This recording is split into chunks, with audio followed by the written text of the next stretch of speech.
Hello students, क्या हालचाल आप लोगों के? कैसे सब? उम्मीद है सब ठीक होंगे, मौज मस्ती कर रहे होंगे और साथ ही साथ पढ़ाई भी। तो ये है बच्चों some basic concept of chemistry का लेक्चर नंबर 9, जिसमें मैं आपको समझाने वाला हूं एवोगैड्रो हाइपोथेसिस। ठीक है जी। तो एक एक शब्द का मीनिंग है और जरा शब्दों को समझ लेते हैं क्योंकि शब्दों से ही कहानी है जी। तो एवोगैड्रो तो है साइंटिस्ट का नाम, अमीडो एवोगैड्रो पूरा नाम है उनका। और हाइपोथेसिस का मतलब वो है जो चीज बता दी जाती है पर उसकी लॉ नहीं बनती है। जो चीज बता दी जाती है पर उसकी लॉ नहीं बनती है तो उसको हाइपोथेसिस में लिया जाता है बच्चों। कि मतलब बात तो लगभग सही है लेकिन हम इसे लॉ नहीं बना सकते हैं क्योंकि कहीं ना कहीं पे एप्लीकेबल नहीं है वो चीज, तो उसे बोलते हैं जी एवोगैड्रो हाइपोथेसिस। ठीक है, मतलब हाइपोथेसिस बोलते हैं उसे। लेकिन बच्चों ये वो पहले साइंटिस्ट नहीं है जिन्होंने हाइपोथेसिस दी। इन्होंने किसी का आइडिया लिया, उस आइडिया को और ज्यादा रिफाइंड करा और ज्यादा रिफाइंड करके तब उन्होंने अपनी एक हाइपोथेसिस दी। तो पहले किसकी हाइपोथेसिस पढ़ी उन्होंने? तो पहले एक स्वीडिश साइंटिस्ट की जिनका नाम ब्रेजिलियस था। 1811 में उन्होंने एक हाइपोथेसिस दी थी जिनके नाम पे हाइपोथेसिस है, उसका नाम है ब्रेजिलियस हाइपोथेसिस। तो ब्रेजिलियस हाइपोथेसिस 1811 में आ गई थी बच्चों। और ब्रेजिलियस हाइपोथेसिस के आइडिया की वजह से एवोगैड्रो हाइपोथेसिस बनी और एवोगैड्रो हाइपोथेसिस के आइडिया की वजह से फिर एवोगैड्रो लॉ बनी। तो ये एक दूसरे से कनेक्ट करते हुए चल रहा है।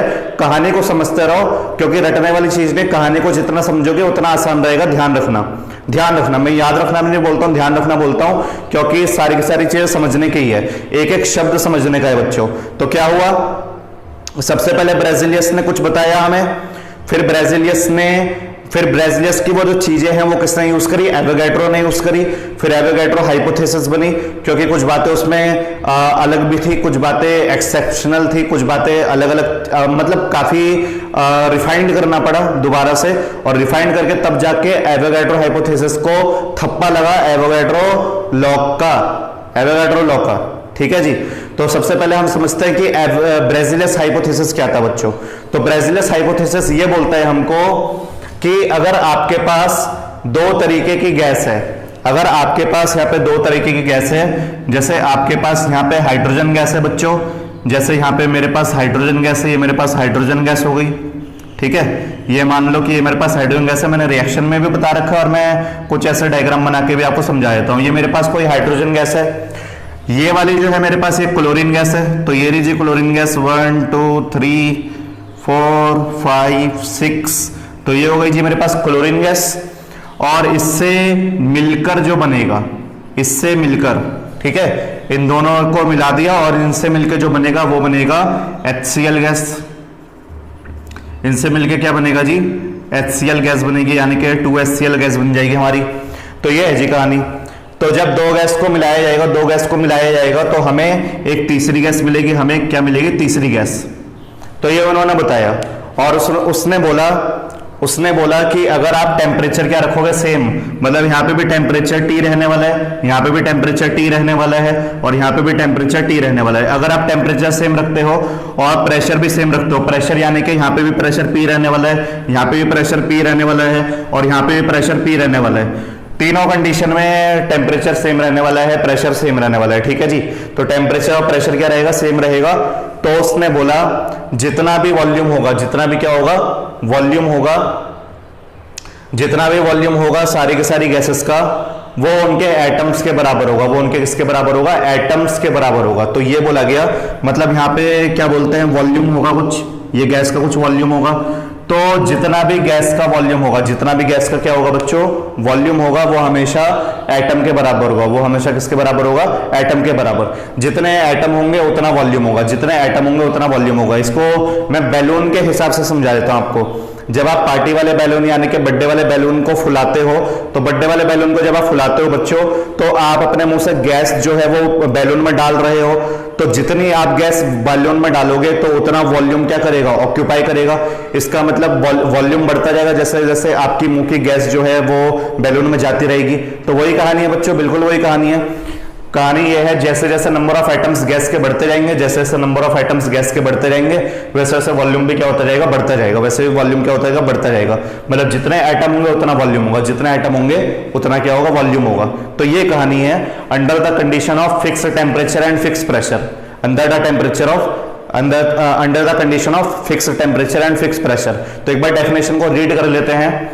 Equal volume of all the gases, equal volume of all the gases contain equal number of atom under similar condition of temperature and pressure, under similar condition of temperature and pressure। लेकिन बच्चों जो ब्रेजिलियस है उन्होंने दो scientist की help ली, उन्होंने गे-लुसैक law की help ली और उन्होंने जॉन डाल्टन की हेल्प ली। तो गे-लुसैक लॉ के हिसाब से तो वॉल्यूम के हिसाब से बताता है वो, और डाल्टन एटम के हिसाब से बताता है। तो जरा चेक कर लेते हैं, वेरीफाई करते हैं कि ये बात सही है कि गलत है। जरा वेरीफाई कर लेते हैं। ये डेफिनेशन तो हमको समझ में आ गई, पर वेरिफिकेशन भी तो जरूरी है। वेरीफाई नहीं करेंगे तो फिर ऐसे कैसे पढ़ के ऐसे ही हो जाएगा, रट्टा मार लेंगे, है ना जी। तो वेरीफाई करना बहुत ज्यादा जरूरी है। तो यहाँ पे सबसे पहले अगर आप गौर करोगे तो हाइड्रोजन के आगे कितना नंबर है, 1 नंबर। यहाँ पे आप गौर करोगे तो क्लोरीन के आगे कितना नंबर है, 1 नंबर। और यहाँ पे अगर आप गौर करोगे तो HCl के आगे कितना नंबर है, 2 नंबर। तो अकॉर्डिंग टू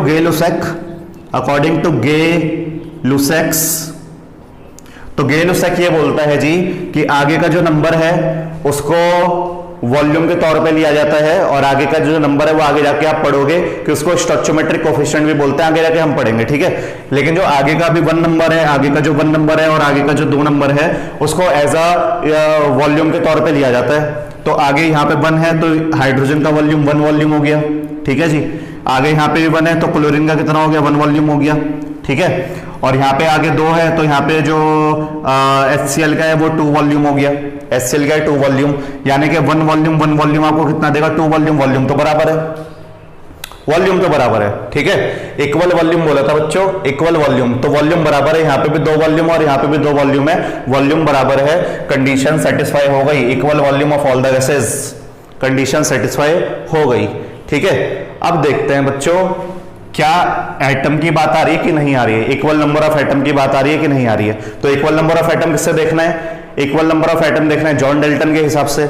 तो यहाँ पे अगर मैं बात करूं जॉन डाल्टन की, जॉन डाल्टन, तो जॉन डाल्टन ने, भाई साहब ने क्या करा, जॉन डाल्टन ने बोला कि यहाँ पे मेरे पास हाइड्रोजन है, यहाँ पे मेरे पास क्लोरीन है, और ये मुझे 2HCl दे रहे हैं, 2HCl दे रहे हैं, ठीक बात है, सही बात है, 2HCl दे रहे हैं मुझको, ठीक है।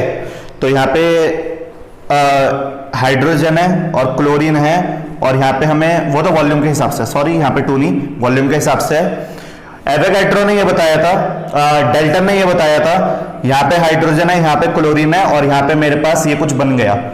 क्या बनाई है डाल्टन के हिसाब से, डाल्टन के पोस्टुलेट अगर आपने पढ़े होंगे तो, जब 2 या 2 से ज्यादा एटम, डिफरेंट एटम या सेम एटम, मैं पोस्टुलेट बोल रहा हूं, आपको भी याद होना चाहिए अभी ये, क्योंकि मैंने प्रीवियस वीडियो में पोस्टुलेट पढ़ा दिए थे।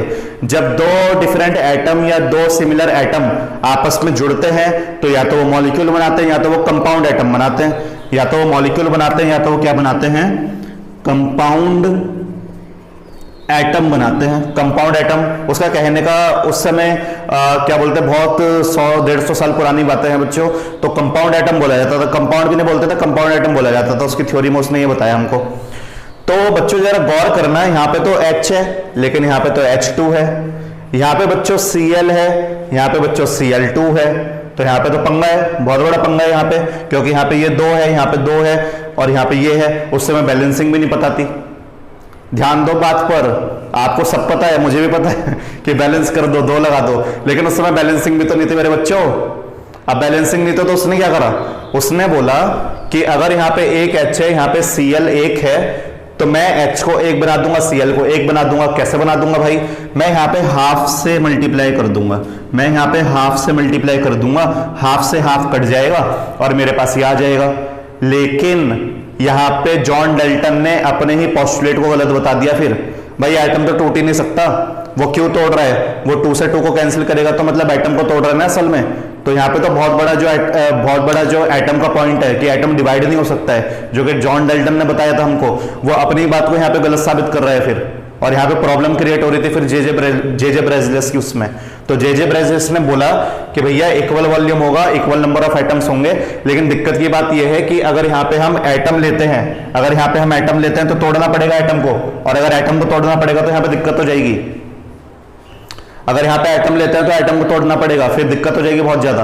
तो तभी ये जो जे ब्रेजिलियस की हाइपोथेसिस है ये ज्यादा नहीं चली, और मतलब कॉन्सेप्ट पता चल गया था कि कैसे कैसे क्या क्या उसने बताया, और इसी कॉन्सेप्ट को लेकर एवोगैड्रो हाइपोथेसिस फिर बनी। इसकी कहानी बच्चों यहां तक है, इसकी कहानी यहां तक है, समझ में आया? एक बार और समझते हैं जरा। ब्रेजिलियस हाइपोथेसिस 1811 में आई। उसने बोला equal volume of all the gases contain equal number of atom, ठीक है, under similar condition of temperature and pressure. मतलब जितना भी आपके पास वॉल्यूम होगा गैस का, जितना वॉल्यूम होगा वो एटम की वजह से है। एटम बढ़ते जाएंगे तो वॉल्यूम बढ़ता रहेगा, एटम कम होते जाएंगे तो वॉल्यूम कम होते जाएंगे, जितने एटम होगा उतना ही वॉल्यूम होगा, ठीक है। तो ये बात हो रही थी। गेल-लुसाक लॉ लगाई तो वॉल्यूम तो बराबर निकल गया, गेल-लुसाक लॉ लगाई तो वॉल्यूम तो बराबर निकल गया। अब एटम को बराबर करना था, एटम को बराबर करने के लिए महाशय ने हाफ हाफ लगा दिया, और वहीं पर ही दिक्कत हो गई क्योंकि एटम तो टूट ही नहीं सकता है। Atom can neither be created nor be destroyed. तो ये बात उसने खुद ही बोली थी, और वो खुद ही अपनी बात को ऐसे कर रहे हैं अब। तो ये हो गई थी दिक्कत, ये हो गई थी दिक्कत। तो इसीलिए बच्चों, इसीलिए जे ब्रेजिलियस की हाइपोथेसिस बस यहां तक चलती है और इसके आगे नहीं बढ़ती है। और इसी के साथ अब हम स्टार्ट करते हैं एवोगैड्रो हाइपोथेसिस, जो कि जे ब्रेजिलियस ने मदद करी है एवोगैड्रो हाइपोथेसिस को करवाने के लिए। एवोगैड्रो ने थोड़ा चोरी चकारी की है, ऐसा कह सकते हैं। मतलब चोरी चकारी भी क्या, एक का कॉन्सेप्ट पढ़ लिया, अपना कॉन्सेप्ट बना लिया, उसमें क्या गलत बात है ना। तो जल्दी जल्दी आप इसे नोट करिए, फिर करते हैं एवोगैड्रो हाइपोथेसिस। जल्दी जल्दी आप इसे नोट करिए, फिर करते हैं बच्चों एवोगैड्रो हाइपोथेसिस। ओके बच्चों, तो स्टार्ट करते हैं एवोगैड्रोस हाइपोथेसिस। ठीक है बच्चों, कहानी अभी तक की तो समझ गए ना। ब्रेजिलियस हाइपोथेसिस में क्या प्रॉब्लम आ रही थी, और उसी प्रॉब्लम को रिफाइंड करके एवोगैड्रो हाइपोथेसिस पढ़ी, और एवोगैड्रो हाइपोथेसिस को भी रिफाइंड करके एवोगैड्रो लॉ बनेगी अभी, ठीक है। और वो ब्लैक पॉइंट से मैंने लिख भी दिया है नोट में कि एवोगैड्रो लॉ कैसे बनी है, और फिर एवोगैड्रो लॉ को भी पढ़ेंगे। पहले एवोगैड्रो हाइपोथेसिस को पढ़ लेते हैं, क्योंकि उसने 3 तरह के पॉइंट बताए थे। जनरली 2 तरह के बताए थे, लेकिन तीसरा पॉइंट मैं अपने तरीके से भी बता देता हूं। तो पहला पॉइंट नंबर 1 एवोगैड्रो हाइपोथेसिस में, पॉइंट नंबर 1 ये है, matter consist of 2 type of ultimate particle. जो मैटर है, anything that occupy space and had mass. तो जो स्पेस ऑक्यूपाई कर सके, जिसका मास होता है, उसे मैटर बोलते हैं। उसके 2 तरह के अल्टीमेट पार्टिकल्स होते हैं बच्चों। अल्टीमेट पार्टिकल्स कौन कौन से होते हैं बच्चों? अल्टीमेट पार्टिकल्स आपका एटम होता है और आपका कंपाउंड होता है। तो 2 तरह के अल्टीमेट पार्टिकल बोले जाते हैं, एटम और कंपाउंड। आपका टीचर भी आपसे पूछ सकता है कि अल्टीमेट पार्टिकल में कौन कौन से पार्टिकल होते हैं, तो बोल देना कि एटम्स और कंपाउंड होते हैं। फिर एटम्स में इलेक्ट्रॉन प्रोटॉन न्यूट्रॉन निकल जाते हैं, वो भी पहले मैंने आपको बता दिया था, ठीक है। मॉडर्न एटॉमिक थ्योरी में बताया था मैंने आपको ये। उसके बाद पॉइंट नंबर 2 पर आ जाते हैं, जो कि बहुत इंपॉर्टेंट है। पॉइंट नंबर 2 और 3 बच्चों जो है उसको ऐसा सोच के पढ़ो कि एटम की डेफिनेशन बताइए और मॉलिक्यूल की डेफिनेशन बताइए, और एटम और मॉलिक्यूल की डेफिनेशन ही बताइए। असल में आपने एटम मॉलिक्यूल की डेफिनेशन 9th क्लास में भी पढ़ी है, पर अब थोड़ी रिफाइंड करके पढ़ रहे हैं, थोड़ी और डिटेल में पढ़ रहे हैं। तो क्या बोला उसने एटम के बारे में? The smallest particle of an element, the smallest particle of an element which may or may not be. फंस गए ना यहाँ पे, मे और मे नॉट बी में फंस गए। हो भी सकता है, नहीं भी हो सकता है। अब जब हो भी सकता है, नहीं भी हो सकता है, इस बात में बड़ा पंगा हो जाता है, ठीक है। क्यों पंगा हो जाता है? पंगा बच्चों इसलिए हो जाता है, थोड़ा दिमाग खोलो अपना, जरा दिमाग खोलो और जरा यहाँ पे बात करते हैं, जरा ऑक्सीजन की बात कर लेते हैं, ऑक्सीजन की, और बात कर लेते हैं कॉपर की। कॉपर भी एक तरह का एटम होता है, ऑक्सीजन भी एक तरह का एटम होता है। अब जरा आप वेरीफाई कर दो, अब जरा आप वेरीफाई कर दो, क्या कॉपर नेचर में ऐसा ही मिलता है, Cu मिलता है?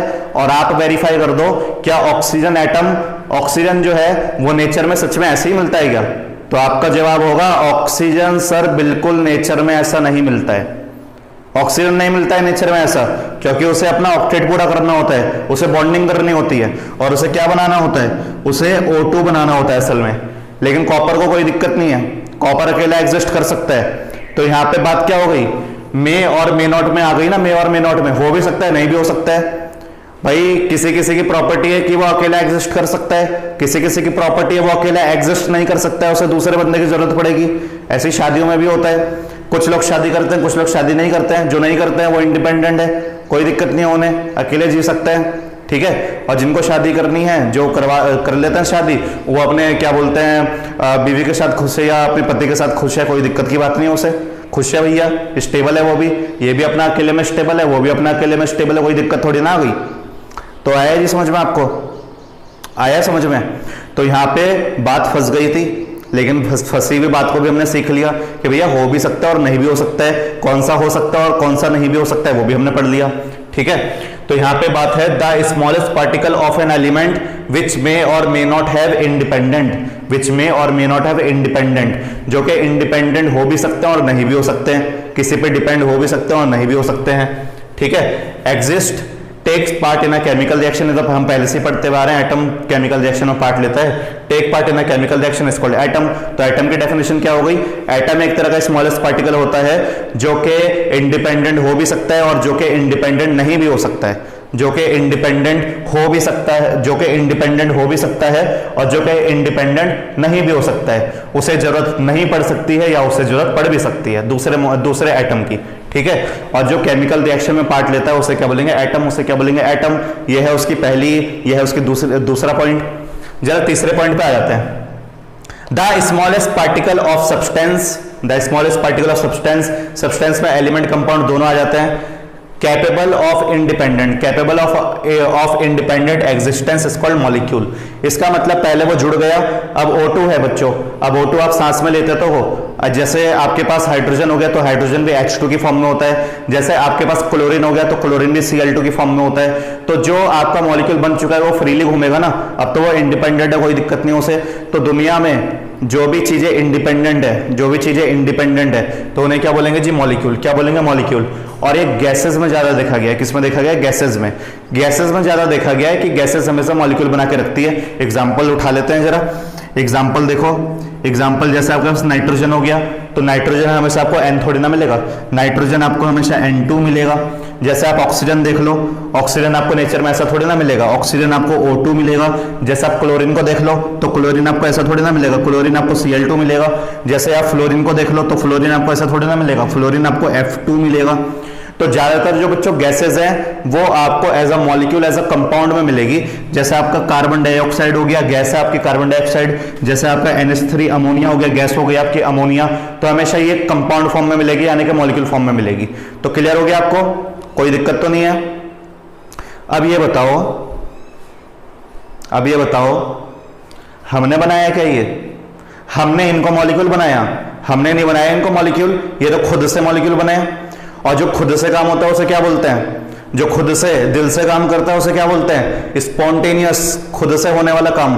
अगर आप पढ़ने के लिए बैठ रहे हो, आप बिल्कुल पेशेंसली मेरी बातें सुन रहे हो, तो आप अभी स्पॉन्टेनियस काम कर रहे हो, ठीक है। कोई आपको जबरदस्ती बिठा नहीं रहा है पढ़ने के लिए, आप खुद बैठ रहे हो, आप खुद मैसेज कर रहे हो, भैया नोट्स भेज दो और वीडियोस कब आएगी, ये सब आप बोल रहे हो मुझे, मतलब आप चाहते हो कि आपको पढ़ना है, तो आप स्पॉन्टेनियस काम कर रहे हो और मैं भी स्पॉन्टेनियस काम कर रहा हूं कि मैं आपको पढ़ा रहा हूं, ठीक है जी। क्योंकि दिल से निकलती है बातें, दिल से आता है ये पैशन जो भी है आप लोगों का, ठीक है। पढ़ने का भी पैशन होता है, पढ़ाने का भी पैशन होता है, तो ये बातें हैं जी। तो ये चीज होती है स्पॉन्टेनियस, खुद से होने वाली होती है, खुद से होने वाली होती है। अब ये मत बोलना कोई मैं फालतू बात कर रहा हूँ, ये बिल्कुल जुड़ी हुई बात है, क्योंकि नोट में वही बात है, कोई फालतू बात नहीं करता मैं, सारी नॉलेज वाली बातें ये, ठीक है जी। तो ये हमेशा इस फॉर्म में नहीं होता है, ये हमेशा इस फॉर्म में होते हैं, यानी कि मॉलिक्यूल की फॉर्म में होते हैं और खुद से मॉलिक्यूल बनाते हैं। कोई ऐसा थोड़ी ना है कि मैंने ऑक्सीजन पकड़ा और मिलाकर O2 बना दिया, ऐसा नहीं होता है, ऐसा होता नहीं है, स्पॉन्टेनियस है जी, खुद से होने वाला प्रोसेस है। तो अगर खुद से होने वाला प्रोसेस है, खुद से होने वाला प्रोसेस है, तो आप यहां पे ध्यान देना, this is the atom, this is the atom, this is the atom, this is the nitrogen atom, this is the oxygen atom, this is the chlorine atom. तो एटम ऑटोमेटिकली किसमें बन गया, मॉलिक्यूल में बन गया। तो गैसेस में ज्यादातर बच्चों क्या देखा गया है, गैसेस में ज्यादातर ये देखा गया है कि ऑटोमेटिकली एटम मॉलिक्यूल में कन्वर्ट हो रहे हैं, ऑटोमेटिकली एटम मॉलिक्यूल में कन्वर्ट हो रहे हैं। तो अगर ऑटोमेटिकली एटम मॉलिक्यूल में कन्वर्ट हो रहे हैं तो एटम दुनिया में कम है और मॉलिक्यूल दुनिया में ज्यादा है। एटम दुनिया में कम है और मॉलिक्यूल उस तादाद में ज्यादा ही है, मतलब मॉलिक्यूल स्टेबल भी है। तो यहां पे नोट ये है, यहां पे नोट ये है कि the smallest particle of gas, gas की बात कर रहे हैं बच्चों, सॉलिड लिक्विड में तो एटम चलो चल जाता है, लेकिन गैस में तो हमेशा मॉलिक्यूल की फॉर्म में मिलेगा, एटम नहीं मिलने वाला, मॉलिक्यूल ही मिलेगा आपको। The smallest particle of gas exist as a molecule, exist as a molecule, molecule की तरह, ठीक है, नॉट एन एटम, एटम की तरह नहीं मिलने वाला है। जो गैस एग्जिस्ट करेगी नेचर में वो एज अ मॉलिक्यूल करेगी, एटम एग्जिस्ट नहीं करेगा, एटम एग्जिस्ट नहीं करेगा, गैस का एटम एग्जिस्ट नहीं करेगा। अगर वो एटम थोड़ी देर के लिए बनता भी है, अगर वो एटम थोड़ी देर के लिए बनता भी है तो वो ऑटोमेटिकली मॉलिक्यूल में कन्वर्ट हो जाएगा, वो दूसरे नाइट्रोजन को ढूंढ लेगा फटाफट। ये नाइट्रोजन अकेला है लेकिन बहुत ही विचलित है, बहुत ही अनस्टेबल है, वो जल्दी जल्दी किसी दूसरे नाइट्रोजन को ढूंढेगा और N2 बना लेगा, जल्दी जल्दी ऑक्सीजन किसी दूसरे ऑक्सीजन को ढूंढेगा और O2 बना लेगा, जल्दी जल्दी कोई क्लोरीन एटम किसी दूसरे क्लोरीन एटम को ढूंढेगा और Cl2 बना लेगा। तो जो गैसेज है वो मॉलिक्यूल में एग्जिस्ट करती है, वो एटम में एग्जिस्ट नहीं करती है, ठीक है। और इसी वजह से ये बात पक्की हो गई, ये बात मजबूत हो गई, ये बात हर जगह वैलिड हो गई। और जो बात हर जगह वैलिड हो जाए उसको फिर हाइपोथेसिस ना कह के उसको लॉ कहना शुरू कर देते हैं। आई समझ में कहानी। अब आप यहां पर देहरादून में रहते हो, चाहे आप यूपी में रहते हो, चाहे आप बॉम्बे में रहते हो, चाहे आप मुंबई में रहते हो, चाहे आप दिल्ली में रहते हो, भैया अगर यहाँ पे आपके ऑक्सीजन के मॉलिक्यूल मिलेंगे तो वहां पे नहीं मिलेंगे कि ऑक्सीजन के मॉलिक्यूल, कि वहां पे आपको एटम मिलेंगे ऑक्सीजन के। चाहे पूरी दुनिया की बात कर लो कि आपको ऑक्सीजन अकेला मिलने वाला है, घूमता हुआ oxygen oxygen oxygen, nitrogen nitrogen nitrogen, ऐसे थोड़ी ना मिलने वाला है ना जी। अगर आप यहाँ पे रहते हो, अगर आप इंस्टीट्यूट में पढ़ते हो, अगर आप कोई कोचिंग में पढ़ते हो, क्या आप स्कूल में जा रहे हो तो वहां पे आपको नाइट्रोजन मिलने वाला है क्या? अकेला नाइट्रोजन मिलेगा? वहां पे भी आपको N2 मिलेगा, यहाँ पे भी आपको N2 मिलेगा, ऑनलाइन में भी आपको ऑक्सीजन मिलेगी। तो कहने का मतलब ये है कि पूरी दुनिया में जो गैस है वो एटम में एग्जिस्ट नहीं करती है, वो मॉलिक्यूल में एग्जिस्ट करती है, और इसी वजह से ये पूरी दुनिया में वैलिड है। और अगर जो चीज पूरी दुनिया में वैलिड है तो पूरी केमिस्ट्री की टीम बैठती है, जिसको IUPAC बोलते हैं, international union of pure and applied chemistry. उसकी वजह से उन्होंने फाइनल चीज बताई कि एवोगैड्रो हाइपोथेसिस को हाइपोथेसिस ना बोलकर अब लॉ बोलेंगे, ठीक है। किस वजह से लॉ बोलेंगे? मॉलिक्यूल की वजह से लॉ बोलेंगे, मॉलिक्यूल की वजह से, ठीक है, क्योंकि गैस हमेशा मॉलिक्यूल की फॉर्म में एग्जिस्ट करता है, एटम की फॉर्म में एग्जिस्ट नहीं करता है। तो बताओ इसमें से कौन सी बात एवोगैड्रो लॉ बन गई? पहली बात, दूसरी बात कि तीसरी बात? पहली बात, दूसरी बात कि तीसरी बात? तो आपका जवाब होगा कि तीसरी बात एवोगैड्रो लॉ बन गई। पहली बात तो एटम वाली है ना, एटम जो, वैसे ये भी ठीक है, ये वाला सेकंड वाला भी एटम हो भी सकता है, इंडिपेंडेंट नहीं भी हो सकता है, वो तो कॉपर और ऑक्सीजन के हिसाब से मैंने आपको समझा दिया। तो क्लियर हो गई कहानी? देखो कहानी वैसे पूछी तो नहीं जाती है, वैसे आपको नॉलेज के लिए बस मालूम होना चाहिए। तो एक बार रिपीट कर देते हैं। मैटर जो होता है उसके अंदर अल्टीमेट पार्टिकल होते हैं, जिसे एटम और कंपाउंड बोलते हैं, ठीक है। जो स्मॉलेस्ट पार्टिकल होता है एलिमेंट का, वो जो होता है वो अकेला एग्जिस्ट कर भी सकता है, अकेला एग्जिस्ट नहीं भी कर सकता है, और वो केमिकल रिएक्शन में पार्ट लेता है, जिसे एटम बोलते हैं। और जो स्मॉलेस्ट पार्टिकल होता है जो कि फ्रीली घूम सकता है, कोई दिक्कत नहीं, इंडिपेंडेंट है, तो उसे क्या बोलते हैं? मॉलिक्यूल बोलते हैं। और नोट में मैंने आपको ये बताया कि जो स्मॉलेस्ट पार्टिकल होगा गैस का, वो मॉलिक्यूल के फॉर्म में एग्जिस्ट करेगा, वो एटम के फॉर्म में एग्जिस्ट नहीं करेगा। As a result hypothesis of Avogadro, hypothesis जो थी एवोगैड्रो की, वो किस में कन्वर्ट हो गई? अब एवोगैड्रो लॉ में कन्वर्ट हो गई, क्योंकि पूरी दुनिया में वैलिड हो गई। तो अब हमारा टारगेट है एवोगैड्रो लॉ को पढ़ना बच्चों, अब हमारा टारगेट है एवोगैड्रो लॉ को पढ़ना। क्या कहानी क्लियर हो गई? कहानी जो थी बिल्कुल क्लियर हो गई ना? जल्दी नोट करो, फिर पढ़ते हैं एवोगैड्रो लॉ। तो जल्दी नोट करो बच्चों, फिर पढ़ते हैं एवोगैड्रो लॉ। ओके बच्चों, तो स्टार्ट करते हैं एवोगैड्रो लॉ, जो कि इंपॉर्टेंट टॉपिक है हमारा, ठीक है। वो सब कहानी थी, वो ज्यादातर पेपर में पूछा भी नहीं जाता है, बस नॉलेज के लिए आपको मालूम होना चाहिए। अब पढ़ते हैं जी एवोगैड्रो लॉ, ठीक है। और एवोगैड्रो लॉ समझाता हूं मैं आपको एक एग्जांपल से। तो एवोगैड्रो लॉ है बच्चों, जैसे यहाँ पे मैंने एक एग्जांपल ले लिया, जैसे यहाँ पे मैंने एक कंटेनर ले लिया जिसमें मैंने हाइड्रोजन गैस ले ली, जिसमें मैंने कितनी ले ली? हाइड्रोजन गैस ले ली। ये हो गई जी हमारी हाइड्रोजन गैस, ठीक है। एक कंटेनर हो गया जिसमें मैंने हाइड्रोजन गैस ले ली। दूसरा कंटेनर हो गया बच्चों, जिसमें मैंने क्लोरीन गैस ले ली। दूसरा कंटेनर हो गया जिसमें मैंने क्लोरीन गैस ले ली, Cl2 गैस ले ली, ठीक है। तीसरा कंटेनर हो गया जिसमें मैंने दोनों को जोड़ दिया था, और HCl, या तो छोड़ो इसको भी जोड़ना क्या है, रिएक्शन नहीं दिखा रहा मैं आपको। अब मैं आपको ये दिखाता हूं कि नाइट्रोजन गैस अलग अलग गैस है, रिएक्शन नहीं कराई, अलग अलग गैस लिया, ले लिया अलग अलग गैस, कोई दिक्कत तो नहीं है। अब बच्चों हुआ ये कि आप देख रहे होंगे मैंने यहां पे भी 9 डॉट बनाए हैं, 9 डॉट बनाए हैं। क्यों बनाए हैं जी, दिमाग लगाओ, क्योंकि मैंने यहाँ पे जो गैस है उसका वॉल्यूम सेम लिया है, गैस का वॉल्यूम सेम लिया है। वही गैस आप एक लीटर ले लो, 2 लीटर ले लो, 3 लीटर ले लो। भाई कितने लीटर लोगे तो हमें तो नहीं पता अभी कितने लीटर होगी गैस कंटेनर के अंदर, लेकिन हमें यह पता है हमने फिक्स लिया, ठीक है। तो हम यहाँ पे मान के चलते हैं, जनरल वे में मान के चलते हैं कि हमने यहाँ पे V लीटर लिया है, V लीटर लिया है और V लीटर लिया है। ये एक भी हो सकता है, दो भी हो सकता है और तीन भी हो सकता है। इसका मतलब मैंने वॉल्यूम क्या लिया है, सेम लिया है। अब अगर वॉल्यूम सेम लिया है तो ये जो अंदर के पार्टिकल्स हैं ये भी क्या होंगे, सेम होंगे। और ये भी बच्चों ये ध्यान रखना कि जो टेम्परेचर होगा वो सेम रखना है, टेम्परेचर जो सेम, और प्रेशर भी सेम रखना है, और प्रेशर भी क्या रखना है, सेम रखना है। प्रेशर भी सेम रखना है, टेम्परेचर भी सेम रखना है।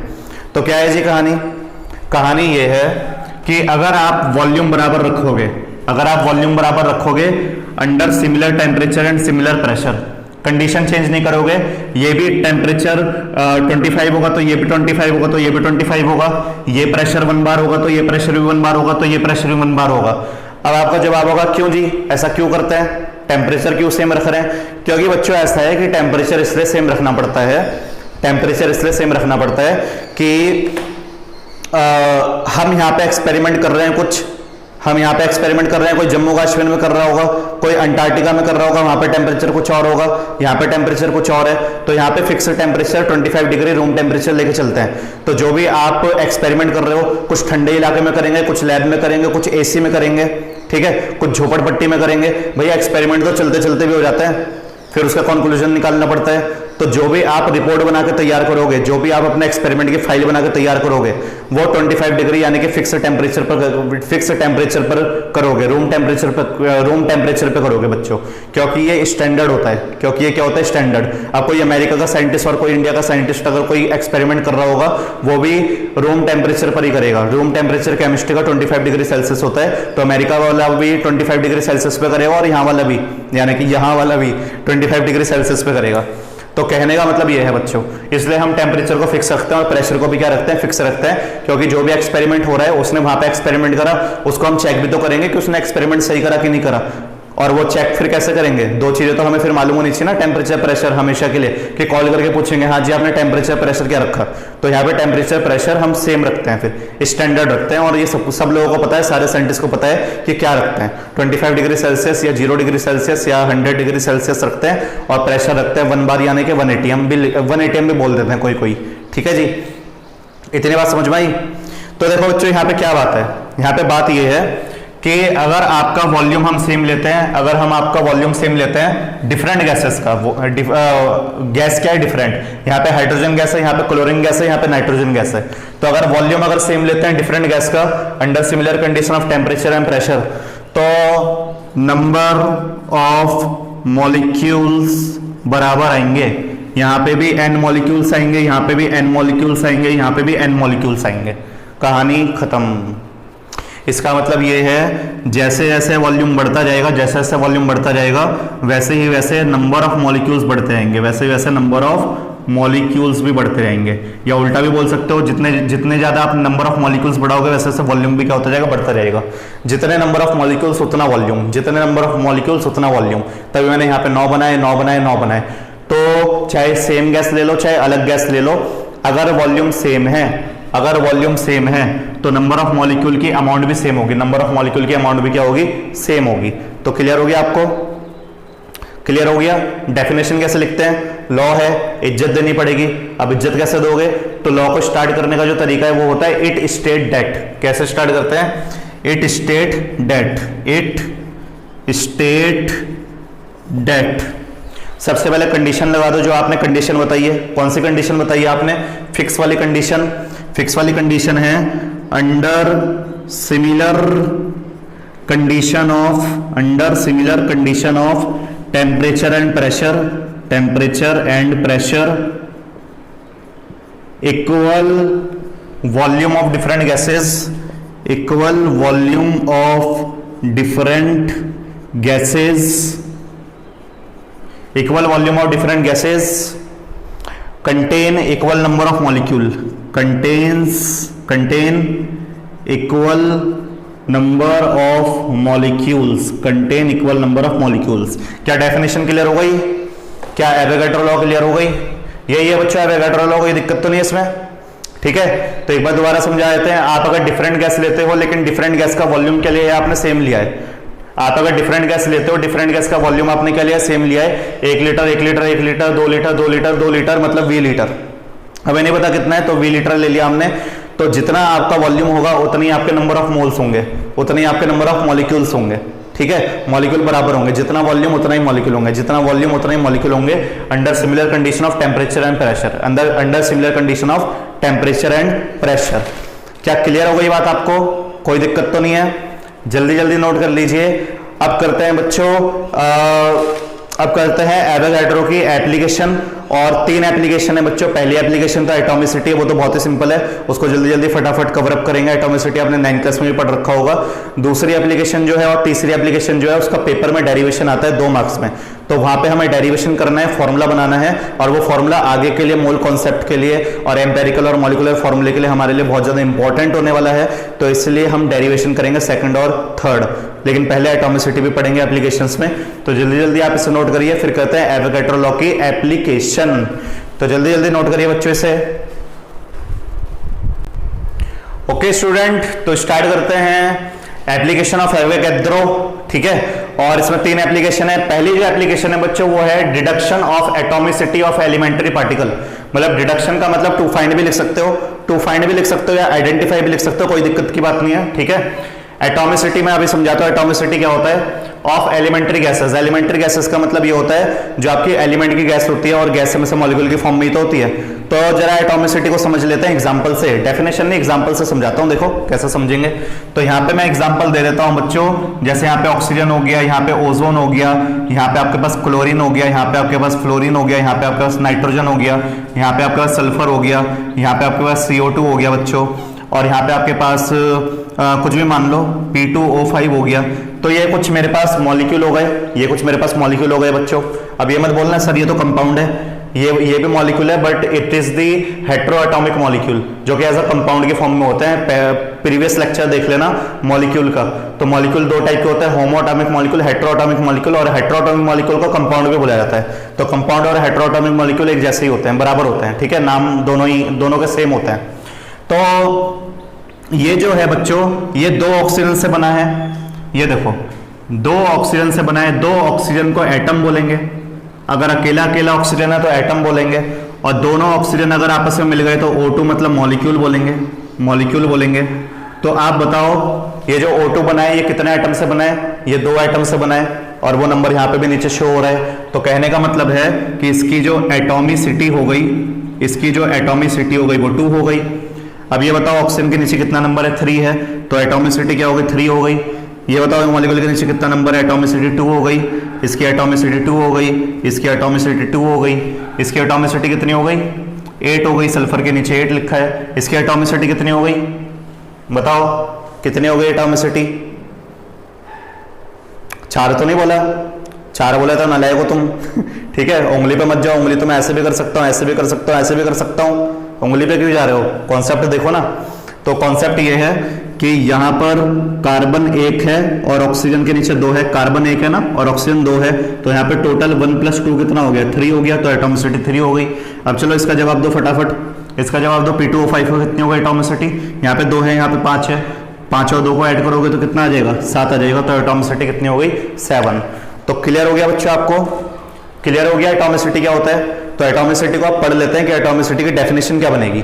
डेफिनेशन बच्चों ये बनेगी, it is the number of atoms, it is the number of atoms. ये नंबर ऑफ एटम ही तो है, ठीक है, एटम से ही तो मॉलिक्यूल बना है। तो ये जो नंबर होता है ये असल में एटम का नंबर होता है कि कितने एटम से बना है। तो it is the number of atom present in one molecule, it is the number of atom present in one molecule of a substance is called atomicity. तो तो जो मॉलिक्यूल में जो नंबर ऑफ एटम का जो नंबर होता है कि 1 नंबर है, 2 नंबर है, 3 नंबर है, कितने एटम है, तो उन्हीं नंबर ऑफ एटम्स को क्या बोला जाता है, एटॉमिसिटी बोला जाता है। क्या बोला जाता है बच्चों, एटॉमिसिटी। क्या आपको पहली एप्लीकेशन क्लियर हो गई? कोई दिक्कत तो नहीं है? पहली एप्लीकेशन में सिंपल सी थी इसलिए फटाफट समझा दी, क्योंकि सेकंड एप्लीकेशन में थोड़ा टाइम लगने वाला है, टाइम। ठीक है, मजेदार है, मेरी फेवरेट है। अच्छा, जल्दी जल्दी नोट करिए इसे, स्क्रीनशॉट ले लो, नोट कर लो। वैसे यार कॉपी पेन लेके बैठा करो और नोट ही कर ले करो, क्योंकि ऐसा होता है ना स्क्रीनशॉट मारने पे फिर वो कल का काम फिर कल के काम में हो जाता है कि कल कर लेंगे, अभी कर लेंगे, दिक्कत होती है फिर, है ना। चलो मैं मिटा देता हूँ इसे। और अब करते हैं एप्लीकेशन नंबर 2, जो कि पेपर के पॉइंट ऑफ व्यू से इंपॉर्टेंट है, कॉम्पिटिटिव लेवल में आता है उसका क्वेश्चन, और आपके पेपर में डेरिवेशन भी आ सकता है। ठीक है, तो जरा गौर से समझिएगा। टू फाइंड द रिलेशनशिप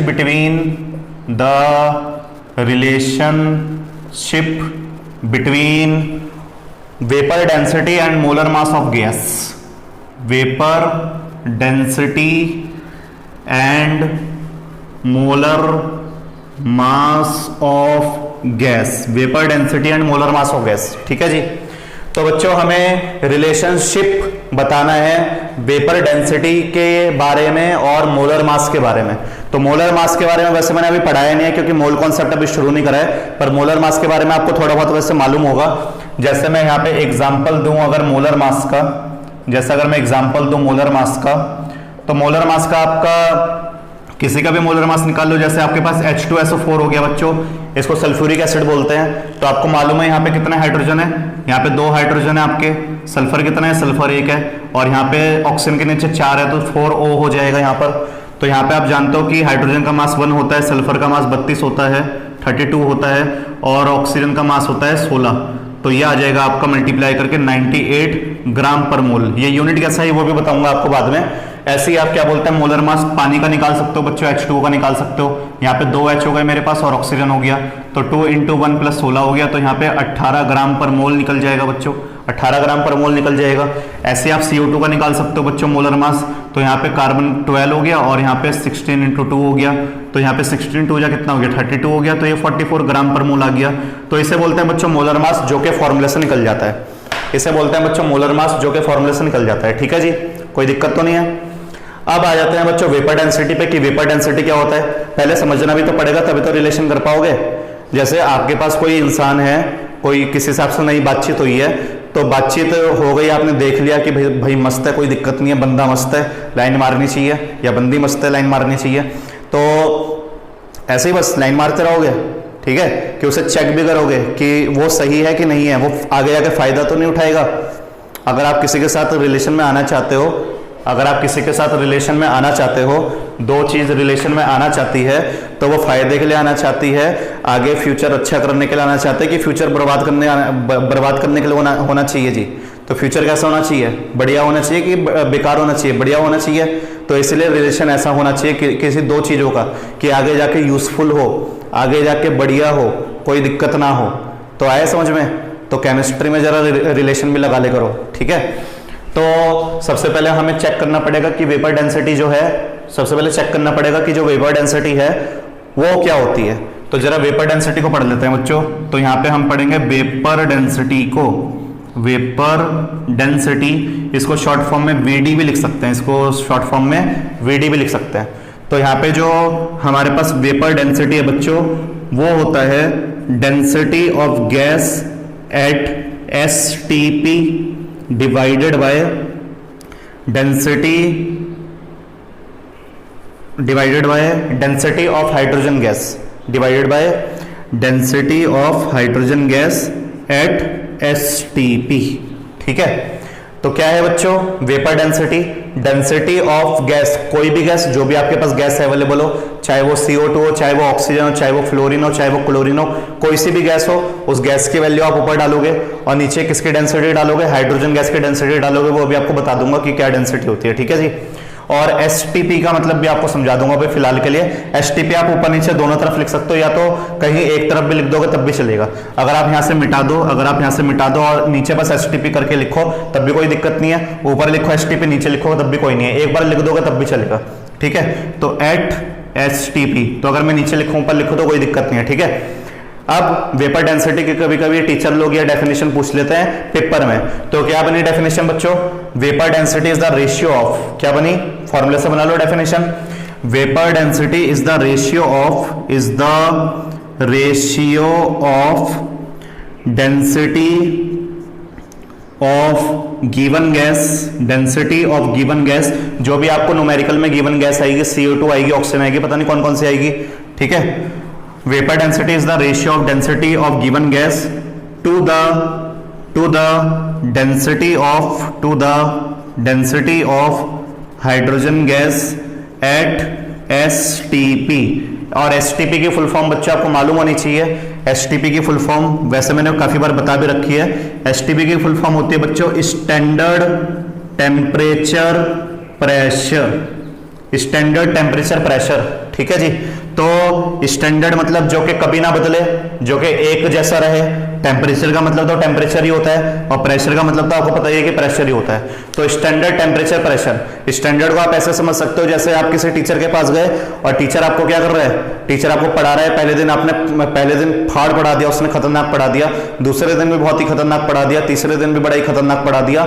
और ऐसा सिर्फ उसने पूरे साल भर आपके साथ नहीं करा, ऐसा उसने पूरे साल भर आपके साथ नहीं करा, वो हर साल ही अच्छा पढ़ाता है, वो हर साल अच्छा पढ़ाता है। टीचर बच्चे उसकी तारीफ करते हैं कि सर के पास जाए करो कि सर बहुत अच्छा पढ़ाते हैं, ठीक है। हमेशा एक जैसी लेवल रहता है, एक जैसा एनर्जी होती है हर एक लेक्चर में, कोई दिक्कत नहीं होती है। तो वो एक स्टैंडर्ड बन जाता है।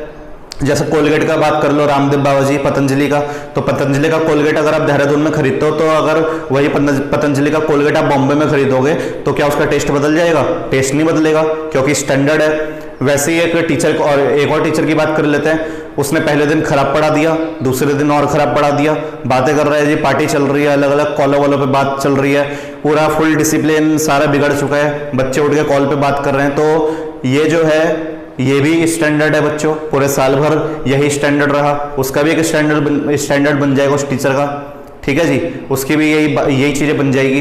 तो स्टैंडर्ड समझ में आया? स्टैंडर्ड क्या होता है?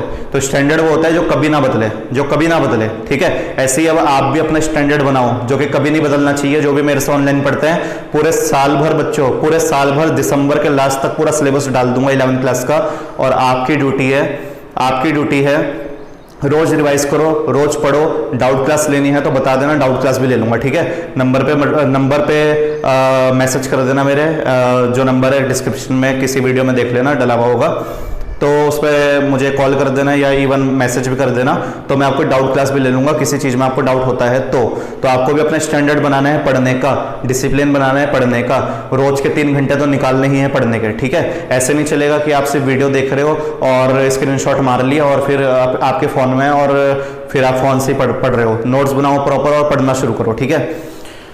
तो स्टैंडर्ड टेम्परेचर प्रेशर की बात हो गई। तो टेम्परेचर लगभग बच्चों स्टैंडर्ड क्या होता है? टेम्परेचर जो स्टैंडर्ड होता है केमिस्ट्री में वो 25 डिग्री सेल्सियस भी होता है, वो आपका बच्चों 0 डिग्री सेल्सियस भी होता है, वो 273 केल्विन। तो चाहे 0 डिग्री सेल्सियस लो चाहे 273 केल्विन लो, बात सेम है, कोई दिक्कत की बात नहीं है। 25 डिग्री सेल्सियस रूम टेम्परेचर भी चलता है बच्चों आपका, ठीक है। और प्रेशर, तो प्रेशर बच्चों ज्यादातर आपका चलता है 1 बार। कितना चलता है? 1 बार। और कोई टीचर 1 बार को 1 ATM भी लिखा देते हैं। क्यों लिखाते हैं 1 ATM? क्योंकि यार 1 जो ATM होता है उसकी जो वैल्यू होती है वो 1 बार के बराबर ही होती है। लगभग कितनी होती है?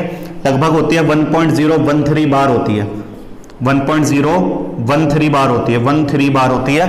तो 1.013 बार को हम 1 लेके चल लेते हैं, तो 1 ATM और 1 बार में ज्यादा कुछ फर्क नहीं होता है, तो इसलिए 1 ATM को 1 बार भी ले लेते हैं कभी कभी, ठीक है। तो क्लियर हो गया बच्चों आपको? तो अब हम तैयार है दोनों में रिलेशन निकालने के लिए। भाई चेक भी तो करना पड़ेगा, वही बात कर रहा था मैं कि पहले बातचीत तो करनी पड़ेगी, पहले फेस टू फेस बातचीत तो करनी पड़ेगी रिलेशन बनाने के लिए कि वो कैसा है आप कैसे हो। तो हमें पता चल गया मोलर मास क्या होता है और वेपर डेंसिटी क्या होती है। तो vapour density is the ratio of density of gas, density of given gas to the density of hydrogen at STP, उसको बोलते हैं वेपर डेंसिटी। और STP में लेना है चीजें स्टैंडर्ड टेम्परेचर प्रेशर में लेना है। तो अब करते हैं जी डेरिवेशन, करें जी डेरिवेशन, स्टार्ट करें डेरिवेशन को, ठीक है। तो मिटा दूं मैं इसे, जल्दी जल्दी आप इसे नोट कर लो, इसके बाद डेरिवेशन स्टार्ट करते हैं बच्चों। इतनी नॉलेज आपको होनी चाहिए डेरिवेशन करने के लिए, तो नोट कर लो जल्दी जल्दी, ठीक है। ओके चलो डेरिवेशन स्टार्ट करते हैं। मजे आने चाहिए पढ़ने के लिए, ठीक है। कॉपी पेन लेके बैठो, चाय भी लेके बैठो, माय फेवरेट। धीरे धीरे कुछ बोल देता हूं मैं। तो वी नो डैट, हमको मालूम है जी, बहुत ही ज्ञानी लोग हैं हम, लेजेंड्स लोग हैं हम, लेजेंड्स, ठीक है। तो हमें सब पता है। तो वी नो डैट, क्या पता है हमको? We know that vapour density is equal to density of gas divided by density of hydrogen at STP। ये हो गई इक्वेशन नंबर फर्स्ट। मैंने बोला STP आप एक बार लिखो, दो बार लिखो, बात सेम है। तो मैंने ऊपर नहीं लिखा इस बार STP, एक बार लिख दिया नीचे, बहुत है, ठीक है। वो दोनों के लिए एप्लीकेबल है, वो टीचर को मालूम होता है। तो क्लियर हो गया जी। तो अब क्या करें? अब क्या करें?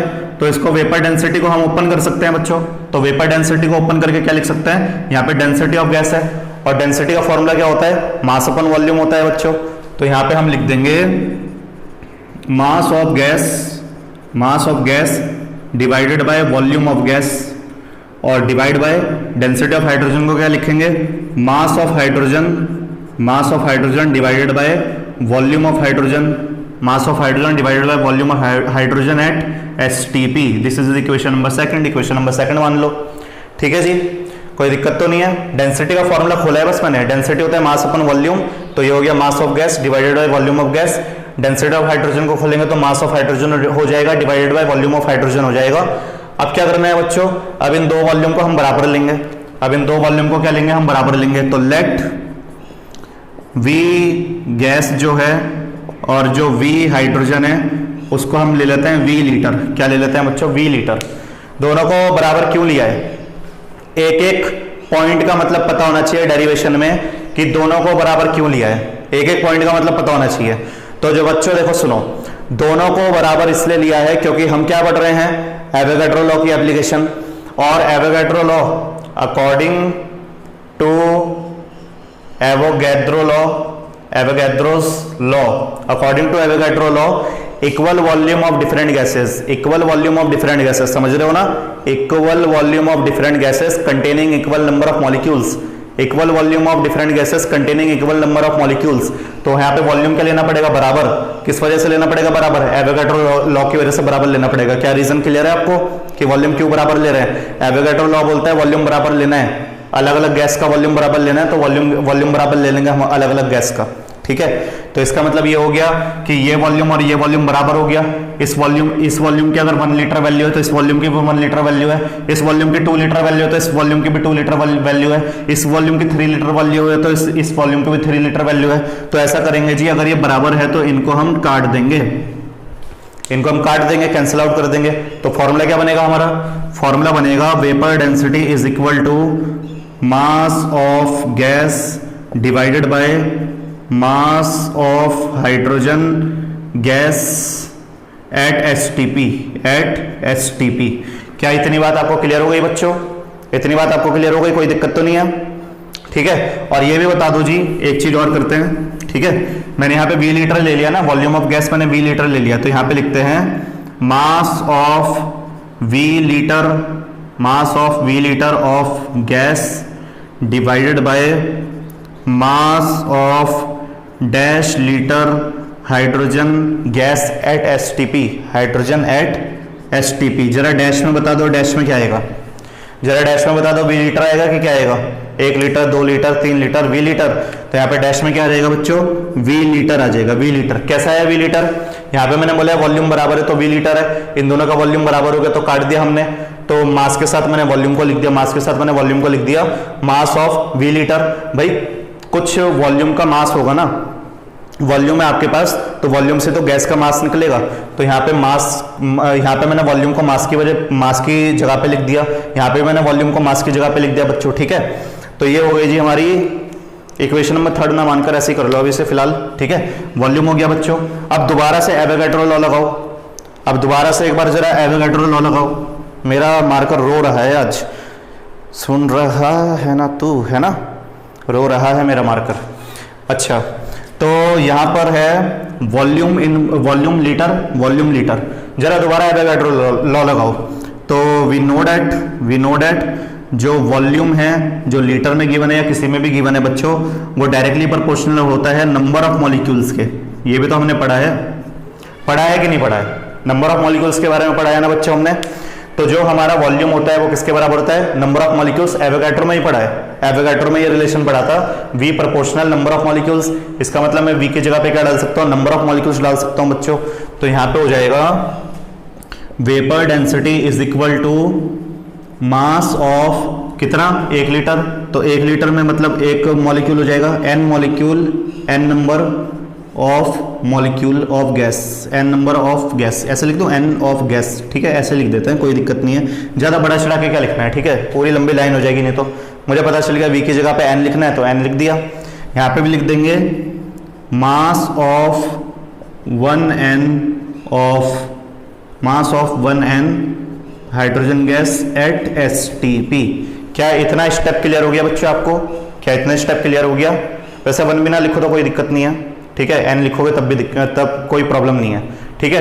तो एक बार को हमने क्या करा है, जरा दोबारा पढ़ लेते हैं कि जो वेपर डेंसिटी है वो डेंसिटी ऑफ गैस और डेंसिटी ऑफ हाइड्रोजन है। डेंसिटी का फॉर्मूला मास अपन वॉल्यूम होता है, तो मास अपन वॉल्यूम कर दिया, वॉल्यूम को बराबर ले लिया एवोगैड्रो लॉ के हिसाब से, तो वॉल्यूम से वॉल्यूम कट गया, वॉल्यूम से वॉल्यूम कट गया तो मास ऑफ वॉल्यूम लीटर लिख दिया, मास ऑफ वॉल्यूम लीटर लिख दिया STP में। उसके बाद क्या करा मैंने, मुझे पता है वॉल्यूम जो होता है वो नंबर ऑफ मोल्स के क्या होता है, बराबर होता है। अगर वो नंबर ऑफ मोल्स के बराबर होता है बच्चों, तो यहाँ पे मैं V की जगह पे NN लिख दूंगा बच्चों, और यहाँ पे मैं N से N को भी काट सकता हूँ, तो N से N को काट दूंगा तो यहाँ पे मेरे पास 1 बचेगा और यहाँ पे मेरे पास 1 बचेगा, यहाँ पे मेरे पास 1 बचेगा और यहाँ पे मेरे पास 1 बचेगा। N मॉलिक्यूल्स है ना बच्चों मेरे पास, आप यहाँ पे इसको बड़ा चढ़ा के ही लिख लो तब आपको समझ में आ जाएगा। कितने थे, mass of N molecules of gas, ऐसे लिख लो, ठीक है, और mass of N molecules of hydrogen gas at STP। ये ठीक है, ये ज़्यादा डिटेल में हो गया तो आपको समझ में आ जाएगा। तो N से N कट गया तो 1 1 आ गया बच्चों। तो यहाँ पे मेरे पास वेपर डेंसिटी बन गई, vapour density is equal to mass of 1 molecule of gas divided by mass of 1 molecule of hydrogen gas at STP। ठीक है, आया समझ में? मैंने V की जगह पे N लिखा तो N हो गया, N मॉलिक्यूल हो गया, N मॉलिक्यूल हो गया, N से N कटा 1 1 आ गया, तो यहाँ पे मैंने 1 1 लगा दिया बच्चों। क्या लगा दिया? 1 1 लगा दिया। वैसे अभी मैंने आपको मोल कॉन्सेप्ट पढ़ाया नहीं है बच्चों, लेकिन आप लोगों को मालूम होना चाहिए कि जो 1 मॉलिक्यूल होता है उसको मोलर मास भी बोल सकते हैं। 1 मॉलिक्यूल ऑफ गैस को क्या बोल सकते हैं? मोलर मास भी बोल सकते हैं। तो यहाँ पे आप याद रखना, यहाँ पे आप याद रखना कि वी नो डैट कि जो 1 मॉलिक्यूल ऑफ गैस होता है उसको हम एज अ मोलर मास भी बोल सकते हैं। मोलर मास भी बोल सकते हैं। क्या बोल सकते हैं बच्चों? मोलर मास भी बोल सकते हैं। कोई दिक्कत है? कोई दिक्कत तो नहीं है इसमें? ठीक है, तो ये आगे जाके मोल कॉन्सेप्ट में भी पढ़ लोगे आप कि 1 मॉलिक्यूल ऑफ गैस को मोलर मास बोलते हैं। आगे जाके मैं समझाऊंगा कि क्यों बोलते हैं इसे। ठीक है, लेकिन फिलहाल अभी डेरिवेशन के लिए ये चीज आप ध्यान रखो कि 1 मोल ऑफ गैस को मोलर मास भी बोलते हैं। तो यहाँ पे मैं क्या कर सकता हूँ बच्चों? यहाँ पे मैं लिख सकता हूँ vapour density is equal to molar mass of gas, जो भी गिवन गैस होगी मेरे पास, मोलर मास ऑफ गैस जो भी गिवन गैस होगी मेरे पास, और यहाँ पे किसका मोलर मास आ जाएगा? Molar mass of hydrogen gas at STP। ठीक है, डेरिवेशन लगभग हो ही चुका है। अब आप जरा ये बता दो मोलर मास ऑफ गैस, वो तो हमें पता ही नहीं है क्योंकि गैस जो है वो पेपर में गिवन आएगी, CO2 आएगी, कुछ भी गैस आएगी, वो तब हम ऊपर डालेंगे जो भी गिवन गैस होगी, जो भी गिवन गैस होगी। लेकिन नीचे की गैस तो हमें पता है ना, हाइड्रोजन गैस है। तो बताओ हाइड्रोजन गैस का मोलर मास कितना होता है? तो वी नो डैट कि जो हाइड्रोजन गैस होता है वो होता है वो हो जाएगा आपका 2H, और आपको ये मालूम है कि 2 × 1 हाइड्रोजन का मास 1 होता है, तो यहाँ पे कितना आ जाएगा? 2 आ जाएगा, 2 ग्राम पर मोल आ जाएगा बच्चों, 2 ग्राम पर मोल। इसका मतलब H2 की जगह पे क्या डाल सकते हैं? मोलर मास 2 डाल सकते हैं। तो ये हो गया जी vapour density is equal to molar mass of gas divided by, ये पूरा हिस्सा गायब और 2 आ जाएगा नीचे। ये हो गया जी हमारा डेरिवेशन। और इसी डेरिवेशन को आप ऐसे भी लिख सकते हो, molar mass is equal to 2 को उधर मल्टीप्लाई करने के लिए भेज सकते हो तो 2 × वेपर डेंसिटी भी लिख सकते हो, 2 × वेपर डेंसिटी भी लिख सकते हो। तो बच्चों ये जो डेरिवेशन है ये आता है 2 मार्क्स में पेपर में। कितने मार्क्स में? 2 मार्क्स में आता है। क्या क्लियर हो गई बात आपको? कोई रटने वाली बात तो नहीं है ना? रटने वाली बात नहीं है बच्चों, यहाँ पे वन मॉलिक्यूल ऑफ गैस जो है उसको मोलर मास भी लिख सकते हैं, तो हमने मोलर मास के टर्म्स में लिख दिया हमने, ताकि हमारे लिए आसान हो जाए। तो देखो रिलेशन क्या था, मोलर मास आ गया फाइनल फॉर्मूले में, वेपर डेंसिटी आ गया। इसका मतलब जो मोलर मास है किसी भी चीज का वो वेपर डेंसिटी का ट्वाइस होगा, वो वेपर डेंसिटी का क्या होगा, ट्वाइस होगा। ठीक है जी, तो एक बार फटाफट जल्दी रिकॉल कर लेते हैं कि क्या क्या करा हमने। सबसे पहले हमने vapour density is equal to density of gas और डेंसिटी ऑफ हाइड्रोजन लिखा है एसटीपी। फिर डेंसिटी को खोल के क्या लिखा, मास ऑफ गैस लिखा divided by volume, mass of hydrogen लिखा डिवाइडेड बाय वॉल्यूम दोनों के दोनों बराबर मान लिया एवोगाड्रो लॉ के हिसाब से। तो वॉल्यूम से वॉल्यूम हमने काट दिया, जब वॉल्यूम से वॉल्यूम हमने काट दिया तो यहाँ पे mass of V litre of gas लिख दिया और mass of V litre of hydrogen gas लिख दिया, कुछ वॉल्यूम होगा हमारा। ठीक है, फिर उसके बाद मुझे पता चला कि जो एवोगाड्रो लॉ के हिसाब से कि वॉल्यूम जो होता है वो तो नंबर ऑफ मॉलिक्यूल्स के बराबर भी होता है, तो वॉल्यूम की जगह पे मैंने n मॉलिक्यूल्स ऑफ गैस लिख दिया, n molecules of hydrogen gas लिख दिया, n को n से काटे तो 1 1 आ गया हमारा। अब यहाँ पे मैंने लिख दिया mass of 1 molecule of gas, तो mass of 1 molecule of hydrogen gas लिख दिया। और मैं mass of 1 molecule of gas को क्या लिख सकता हूँ, मोलर मास ऑफ गैस भी लिख सकता हूँ। मास of 1 molecule of hydrogen gas को क्या लिख सकता हूँ, molar mass of hydrogen gas भी लिख सकता हूँ। तो यहाँ पे मैंने molar mass of hydrogen gas और मोलर मास ऑफ हाइड्रोजन लिख दिया जी। उसके बाद यहाँ पे जो मोलर मास ऑफ हाइड्रोजन है उसको मैंने 2 ले लिया, मोलर मास हमेशा हाइड्रोजन का 2 होता है, तो नीचे यहाँ पे 2 लगाया और यहाँ पे हमारा फाइनल फॉर्मूला बन गया। तो ये है जी हमारा ब्रेथलेस रिवीजन। जैसे ब्रेथलेस आपका शिफ्ट अंडा होता है वैसे ही हमारा ब्रेथलेस रिवीजन हो गया, ताकि आप फटाफट ये 2 मार्क्स का डेरिवेशन पेपर में कर सके अगर आया तो क्लियर हो गया आपको, क्लियर हो गया। रटने वाली चीज तो नहीं है ना, बिल्कुल नहीं है ना। तो जल्दी आप इसे नोट करिए। उसके बाद करते हैं थर्ड डेरिवेशन, यानी कि थर्ड एप्लीकेशन। तो जल्दी बच्चे इसे नोट करिए। ठीक है, हो गया नोट, कोई दिक्कत तो नहीं है। ओके, तो मिटाते हैं जरा इसको। बच्चों अच्छे से प्रैक्टिस कर लेना क्योंकि ये पेपर में आता है और बहुत बार आ चुका है, अच्छे से प्रैक्टिस कर लेना इसकी। ठीक है,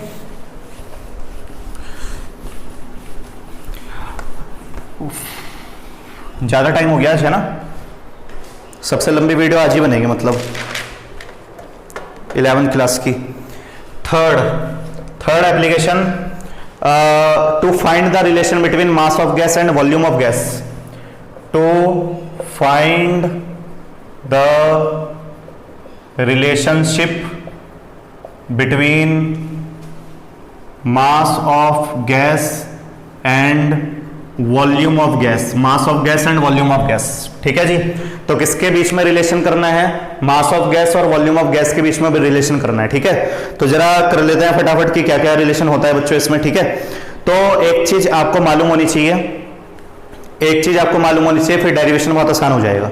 ठीक है, एक चीज क्या मालूम होना चाहिए कि जो हमारा mass of 1 litre of hydrogen at STP होता है, 1 लीटर हाइड्रोजन गैस का जो मास होता है एसटीपी में, हाइड्रोजन गैस का 1 लीटर में जो मास होता है एसटीपी में वो कितना होता है, वो होता है 0.089 ग्राम। ये ध्यान रखना, अभी आप लोगों से पूछूंगा। ठीक है, तो 1 लीटर हाइड्रोजन का जो मास होता है, mass of 1 litre of hydrogen at STP कितना होता है, 0.089 ग्राम। कितना होता है, 0.089 ग्राम। चलो फटाफट सॉल्व करते हैं बच्चों, तो शुरुआत कहां से करी, दोबारा से वही वी नो डेट से शुरुआत करेंगे बच्चों। वी नो डेट हमें मालूम है, क्या मालूम है हमें मालूम है vapour density is equal to density of gas divided by density of hydrogen at STP. ये हमने करा था, this is the equation number first, कर लिया था जी, this is the equation number first. उसके बाद दोबारा से वही करना है हमको, उसके बाद बच्चों दोबारा से वही करना है हमको कि वही फॉर्मूला बनाना है, वही लंबा चौड़ा प्रोसेस करना है और लास्ट में वहां पे वेपर डेंसिटी के फॉर्मूले पे पहुंचना है। तो आप जरा ध्यान लगाओ और ये बताओ कि वही दोबारा से करके हम ट्वाइस ऑफ वेपर डेंसिटी लिखें कि सीधा ट्वाइस ऑफ वेपर डेंसिटी इस्तेमाल कर ले।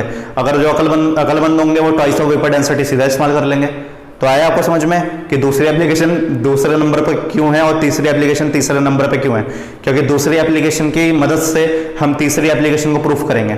तो दूसरी एप्लीकेशन को दोबारा क्यों प्रूफ करना, सीधा रिजल्ट यूज करते हैं ना, तो सीधा रिजल्ट यूज करते हैं। तो हम लोगों को मालूम है कि जो मोलर मास होता है, molar mass of gas is equal to twice into vapour density. This is the equation number first. This is the equation number first, ठीक है। चाहे मास ऑफ गैस बोलो चाहे मोलर मास बोलो, बात सेम है, कोई दिक्कत की बात नहीं है, ठीक है। मैंने मास ऑफ गैस लिखा दिया, ठीक है, कोई नहीं। आप मोलर मास ऑफ गैस भी लिख सकते हो। तो रिलेशन निकालना है आपको मोलर मास ऑफ गैस और वॉल्यूम के बीच में, और मास और मोलर मास सेम लिखो, कोई दिक्कत की बात नहीं है, ठीक है। चलिए ठीक है, तो ये हो गया जी, ये हमने रिलेशन लिख लिया। मोलर मास को तो मोलर मास जैसे लिखना है, वेपर डेंसिटी को चेंज करना पड़ेगा। तो यहाँ पे हम लिख सकते हैं molar mass is equal to twice into vapour density को क्या लिख सकते हैं बच्चों?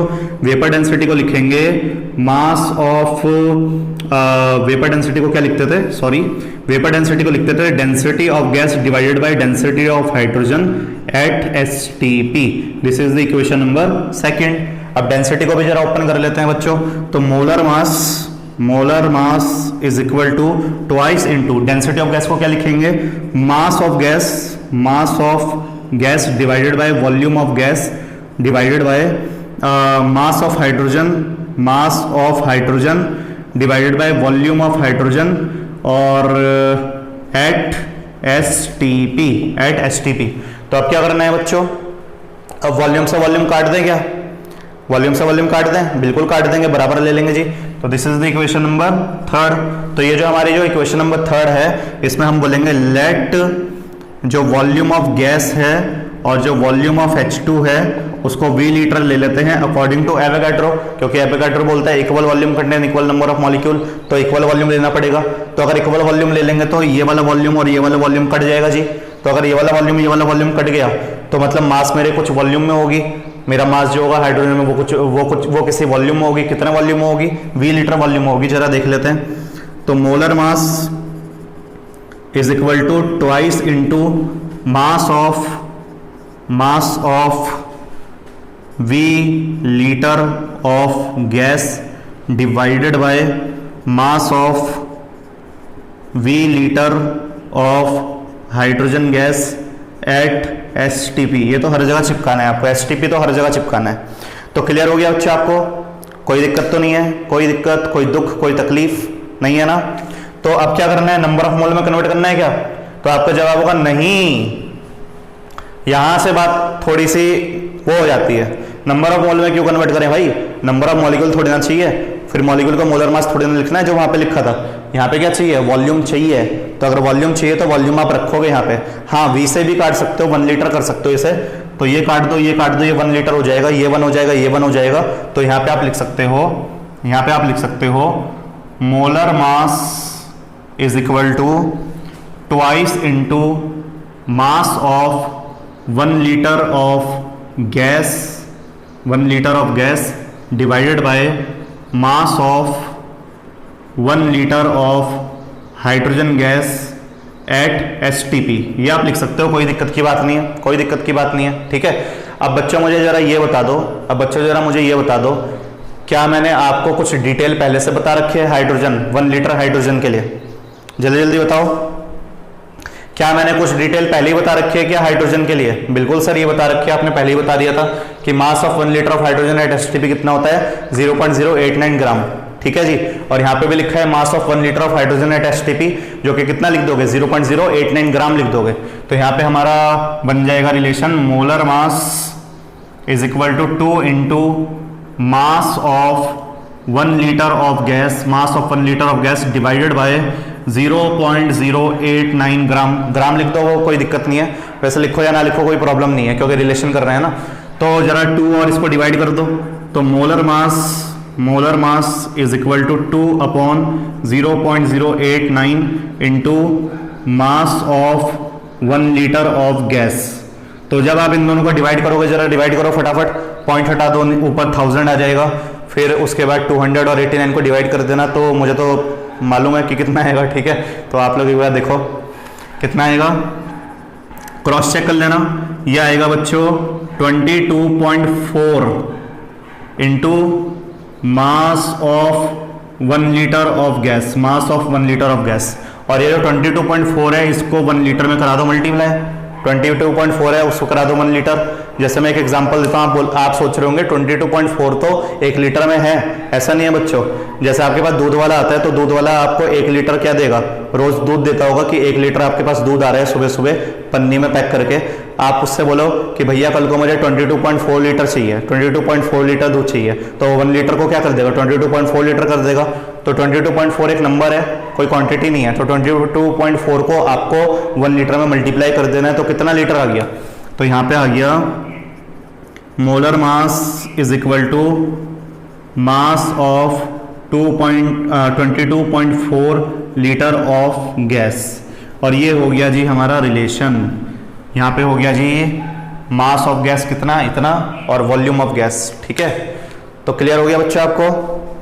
ठीक है, तो ये हमारा रिलेशन बना मास of 22.4 litre of gas at STP, molar mass के बराबर एसटीपी। ठीक है, तो मास ऑफ गैस मतलब मोलर मास हो गया, और वॉल्यूम का है, वॉल्यूम ये रहा बच्चों, दिख नहीं रहा आपको वॉल्यूम 22.4, तो ये वॉल्यूम हो गया। ठीक है, ये मत देखो कहीं आप बोल रहे हो वॉल्यूम ने लिखा सर, दोनों तरफ मास कर दिया, ये रहा बच्चों वॉल्यूम। ठीक है, वॉल्यूम यही है। ठीक है, तो ये आपको प्रूफ करने को आता है, पेपर में डिराइव करने को आता है 2 मार्क्स में। तो एक बार जल्दी रिकॉल कर लेते हैं कि क्या क्या करा। सबसे पहले आपको पता होना चाहिए कि mass of 1 litre of gas off HTP कितना होता है, 0.089 ग्राम होता है। उसके बाद मैंने जो सेकंड डेरिवेशन से प्रूफ करा था वो मैंने यहाँ पे लिखा, molar mass of gas into 2 into vapour density. फिर वेपर डेंसिटी को खोल के density of gas, density of hydrogen at HTP लिखा। फिर डेंसिटी ऑफ गैस को खोल के mass of gas divided by volume of gas, mass of hydrogen gas divided by volume of gas, volume से volume काट दिया क्योंकि वॉल्यूम बराबर होगा अकॉर्डिंग टू एवोगाड्रो लॉ। फिर उसके बाद कुछ इस गैस का भी वॉल्यूम होगा, कुछ इस गैस का भी वॉल्यूम होगा, तो कितना वॉल्यूम होगा, V लीटर काट के भी हमने 1 लीटर लिख दिया। और हमको मालूम था कि जो 1 लीटर हाइड्रोजन गैस एचटीपी की वैल्यू होती है वो कितनी होती है, 0.089 होती है। तो 0.089 डाली, 2 से जब 0.089 को डिवाइड कराया तो 22.4 आया, और 22.4 को जब 1 लीटर से मल्टीप्लाई करा देंगे तो यहाँ पे हमारा रिलेशन बन जाएगा molar mass of gas is equal to mass of 22.4 litre of gas at HTP. और रटने वाली बात नहीं है, अभी जरा इसको समझाता हूँ कि इसका मीनिंग क्या है। मीनिंग समझना बहुत ज्यादा जरूरी है, तो मीनिंग समझाते हैं इसका कि मीनिंग क्या है। ठीक है, तो जल्दी आप इसे नोट करिए, उसके बाद जरा इसका मीनिंग समझते हैं। जल्दी आप इसे नोट करिए बच्चे, इसके बाद इसका मीनिंग समझ लेते हैं कि मीनिंग क्या है, इस लाइन का मीनिंग समझते हैं। ठीक है, तो मिटा दूं इसे, एक कुछ थोड़ी सी और डिटेल, थोड़ी सी। ठीक है, थोड़ी सी डिटेल ये है कि इट इज ऑल्सो कॉल्ड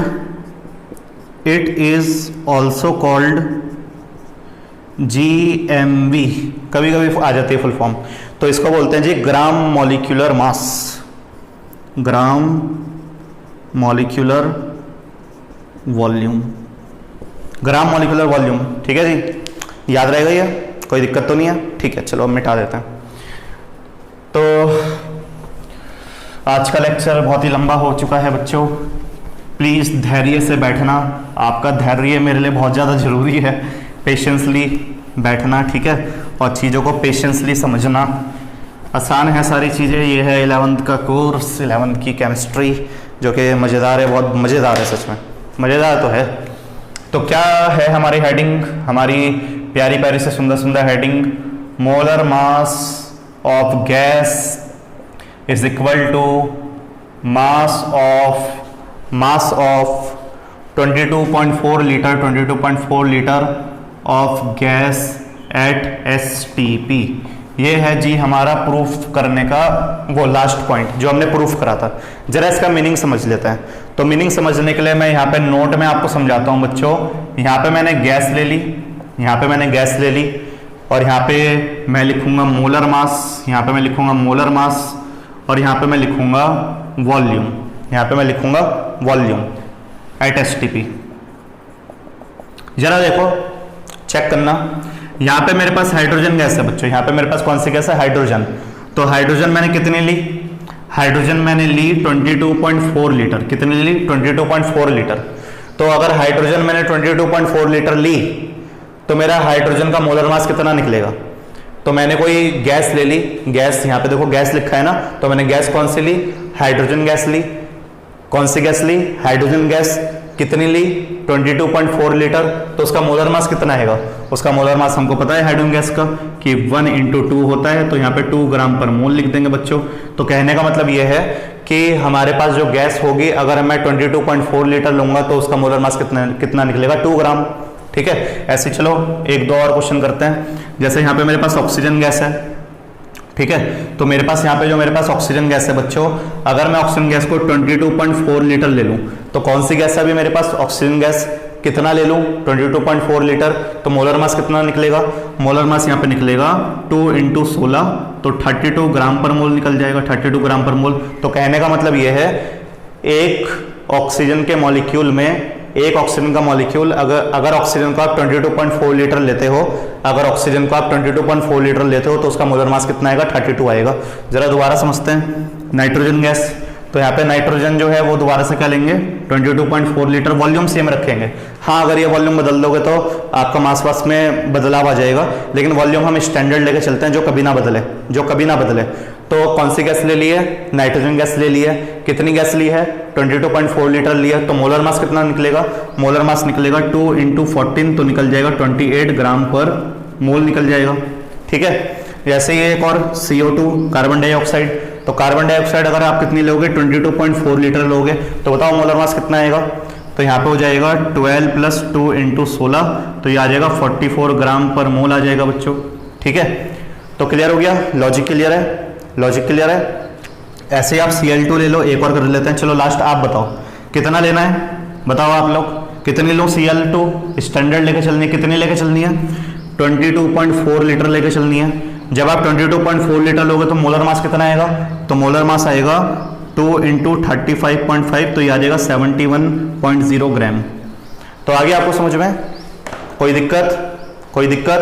तो इस लाइन का मतलब बच्चों ये होता है, तो कोई भी गैस अगर आप 22.4 लीटर लेते हो तो उस गैस का जो मोलर मास होता है वो इतना आता है। वो गैस के ऊपर निर्भर करता है कि मोलर मास कितना होगा। हाइड्रोजन अगर आप 22.4 लीटर लेते हो तो मोलर मास 2 आएगा। ऑक्सीजन अगर 22.4 लीटर लेते हो तो मोलर मास 32 आएगा। नाइट्रोजन अगर 22.4 लीटर लेते हो तो आगे जाके 28 आएगा आपका मोलर मास। और ये हर जगह पे एप्लीकेबल है, मोल कॉन्सेप्ट में एप्लीकेबल है। तो जब भी मोल कॉन्सेप्ट में हम ये 22.4 लीटर आगे चल के करेंगे तो मोलर मास के हमेशा बराबर होगा, मोलर मास के हमेशा क्या होगा? बराबर आएगा। ठीक है, तो क्लियर हो गया बच्चों? आपको क्लियर हो गया? अच्छे से क्लियर हो गया? अच्छे से, कोई दिक्कत तो नहीं है? आज का टॉपिक बहुत ज़्यादा चल गया है, और लेकिन आज नहीं मानेंगे, आज बहुत सारी वीडियो बनानी है। ठीक है, तो मिलते हैं आपसे नेक्स्ट वीडियो में, पार्ट नंबर 10 में, जिसमें मैं आपको एटम और मॉलिक्यूल के बारे में समझाऊंगा, एटॉमिक मास के बारे में समझाऊंगा, मॉलिक्यूलर मास के बारे में समझाऊंगा, और कुछ क्वेश्चंस करेंगे। ठीक है, उसके बाद वीडियो नंबर 11 से मोल कॉन्सेप्ट शुरू करेंगे। ठीक है, तो मिलते हैं आपसे नेक्स्ट वीडियो में। अभी के लिए इतना ही। Okay, thank you.